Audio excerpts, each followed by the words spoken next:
Good morning, good evening, good afternoon, whatever the case may be when you're seeing this video. If you're not seeing this video, then it really don't matter if it's morning, evening, afternoon, because you're not seeing it anyway. We're going to jump right in here because I got quite a bit. I'm gonna try to skip some of this and give you what happened in the middle, just for the sake of time and the sake of you having to listen to me read a bunch of scripture. But this comes from one of my favorite, I have a lot of favorite verses or passages, so to say, but this is one of my favorite books of the Bible. If you know much about me, or if you've heard me talk much, or you've read some stuff I wrote, this is one of my favorite books of the Bible, and it's not about the person whose name's in the book to me, but it is the book of Ruth. And the thought today is, do you have a faith that's worth following? So I'm going to read a couple of scriptures, give you a little summary of what happens, and then jump down to the one I want to get to. But starting in the book of Ruth, chapter 1, verse 1, it says, and I'll probably butcher some of these names, so just bear with me. It says, "Now it came to pass in the days when the judges ruled, that there was a famine in the land, and a certain man of Bethlehem, Judah, went to sojourn in the country of Moab, he and his wife and his 2 sons. And the name of the man was Elimelech, and the name of his wife Naomi, and the name of his 2 sons Mahlon and Chilion, Ephrates of Bethlehem, Judah. And they came into the country of Moab and continued there. And Elimelech, Naomi's husband, died, and she was left, and her 2 sons. And they took them wives of the women of Moab. The name of one was Orpah, and the name of the other Ruth, and they dwelled there about 10 years. And Mahlon and Chilion died also, both of them, and the woman was left of her 2 sons and of her husband." So we read, that's verses 1 through 5 in the book, chapter 1 in the book of Ruth. So we read that there's Elimelech. He has a family. He has his wife Naomi. He has his 2 sons, Mahlon and Chilion, if that's how you say their names. And a famine comes on the land, or into the land of Israel. So they go to Moab. While they're in Moab, Elimelech, the father, the head of the household, dies. His 2 sons get wives of the women of Moab, Orpah and Ruth. And they're there about 10 years living in the land, and they both die. So now there's Naomi, who's left with her 2 daughter-in-laws who were from Moab, who Moabites served a different God. They didn't believe in the God of Israel. They had their own gods. They had their own ways. They had all these great things. And then in verses 6 on down, we find that Naomi's basically telling them, look, I've heard that the famine has left Israel. There's no famine in our land anymore. I'm going back. I'm going back to my gods. I'm going back to my people. I've lost everything here. I've lost my husband, my 2 sons. Why don't y'all go back to your families? And it gets down here, and she gives them that, statement. And then picking up in verse 14, it says, "And they lifted up their voice and wept again," this being the 2 daughter-in-laws. "And Orpah kissed her mother-in-law, but Ruth clave unto her. And she said, Behold thy sister-in-law, Naomi, behold thy sister-in-law is gone back to her people and unto her gods. Return thou after thy sister-in-law."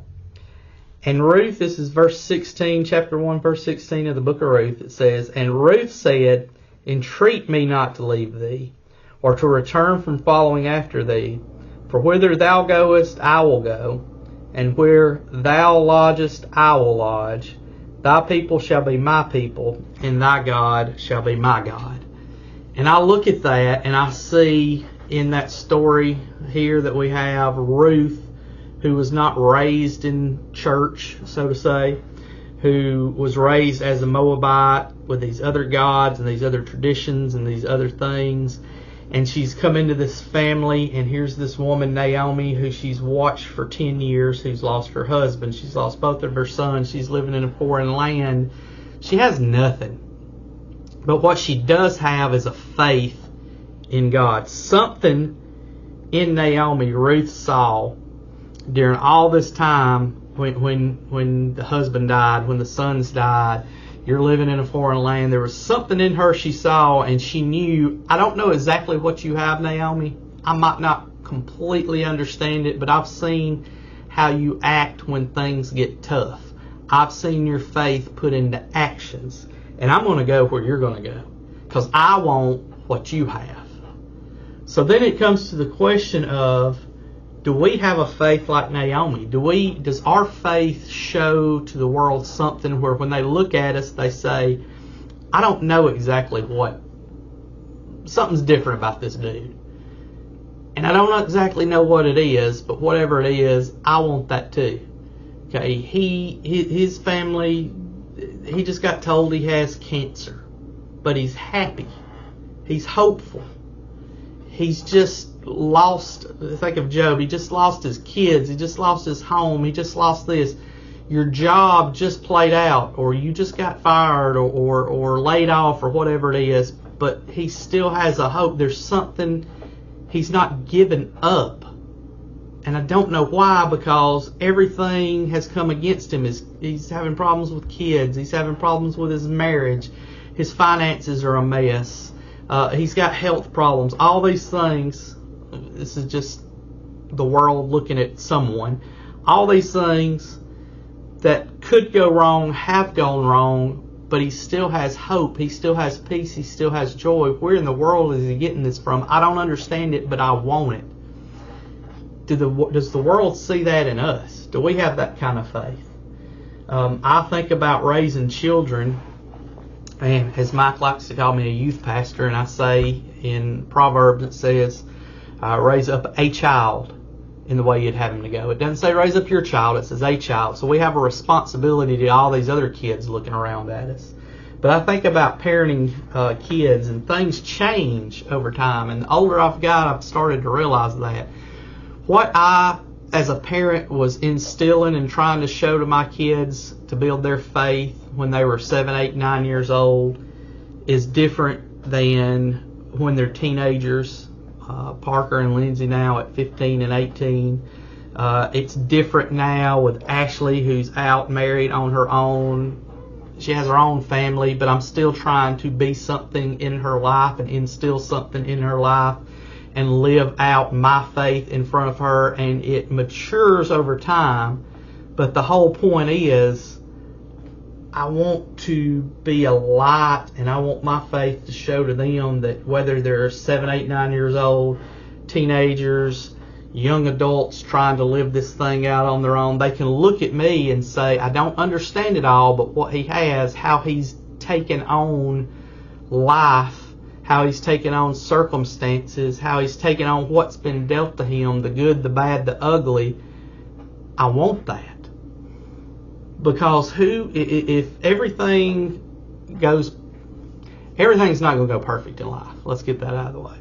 So when everything goes to pot, and your health is horrible, and you don't have the money, you don't have, your job's played out and all this, and people are looking at you to see how you respond, what are they seeing in us?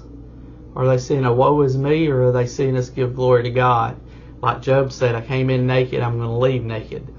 I don't deserve anything I have. I haven't done anything great. It's not by my works, but it's by my faith in God that I do have an ability to carry on. And that's the kind of people, the Naomis of the world, that I want around my kids. And when I say my kids, I mean Parker, Lindsay, Ashley. I mean my kids at church, the youth. If you're going to be like when Moses sent out the spies, he sent out 12, and 10 of them came back and said, we can't do it, it's too much, it's too bad. 2 said, we're well able. I don't want those 10 spies. I don't want the negative Nancy's of the world around my kids. The old saying of, if you ain't got anything good to say, don't say anything at all. That's how I want you to be around my kids.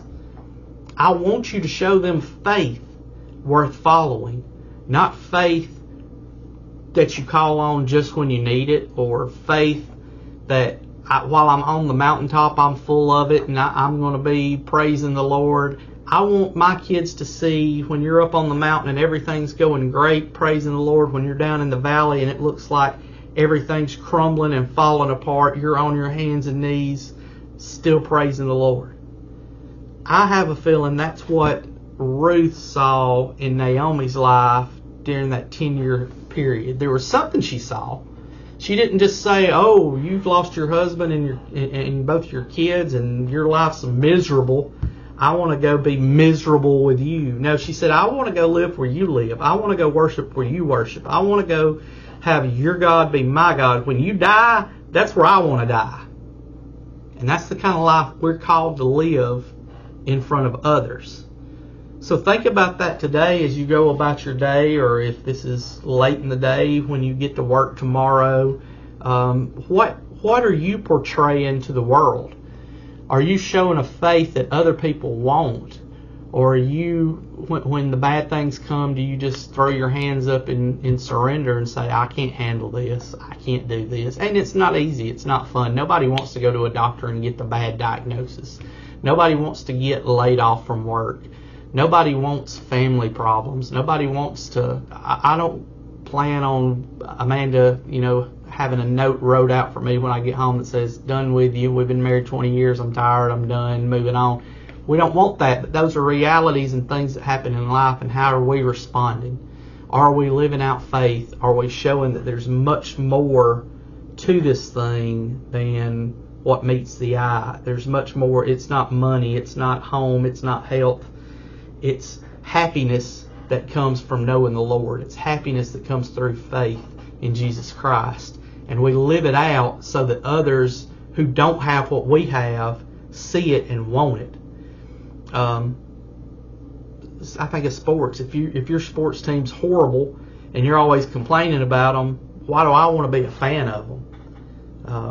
That kind of thing. So today, make the decision to live out your faith in front of others who maybe don't have that faith, haven't been raised in church, or have been hurt by the church. Show them that there is a difference. You can be the difference in somebody's life by living it out in front of them day by day by day. You don't know that they're watching. You don't know that they're looking. But somebody's always watching. Somebody's always looking. And you can be the one to point them back to the one that we have faith in. Because it's not in me. I'll let you down. Man will let you down. But if we can show our faith is in so much more powerful. Our faith is in the one who created it all, put it all into motion, is the beginning and the end, the Alpha, the Omega, knows his thoughts towards us. He's not caught by surprise by anything that happens in our life. And he has, as Mike says, not just the cattle of 1,000 hills, he owns the 1,000 hills too. That's where my faith is, and I need to live as though that's where my faith is, and show others that when things aren't always good, it's still good.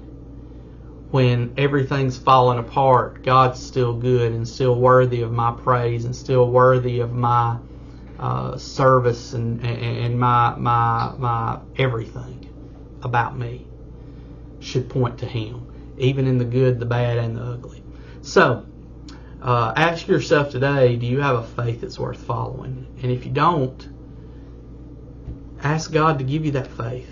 Get in the Bible, live it out day by day so that somebody else might be able to see God in you and see his good works and get that faith that they need to make it through. And I kind of rambled a little bit on that one, but we will close up there and have another devotion hopefully by next week. Love you all. Be bold, live out your faith, don't hide your gospel.